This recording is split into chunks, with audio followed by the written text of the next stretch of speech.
Welcome to our channel. Today we how to log into Quicken Cloud detailed guide step by step clearly. To begin, open your web browser. In the address bar, type in the URL for Quicken Cloud. Press the Enter key to navigate to the Quicken Cloud login page. Once the page loads, look for the login section. You'll see fields for your email address and password. Enter the email address associated with your Quicken account in the first field. Next, move to the password field. Type in your password carefully. If you want the system to remember your login details, check the box that says Remember Me. After filling in your credentials, click on the Login button to proceed. If your credentials are correct, you will be directed to your Quicken Cloud dashboard.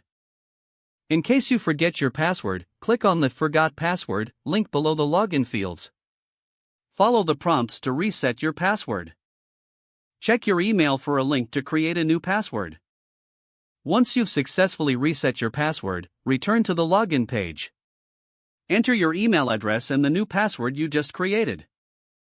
Click the Login button again. You should now have access to your Quicken Cloud account. If you encounter any issues during the login process, check your internet connection. Review the email and password for any typing errors. If problems persist, consider reaching out to Quicken support for assistance. If the page does not load, refresh the browser or try again in a private or incognito window. Make sure you are using the correct email address, then retype it carefully to avoid small typos.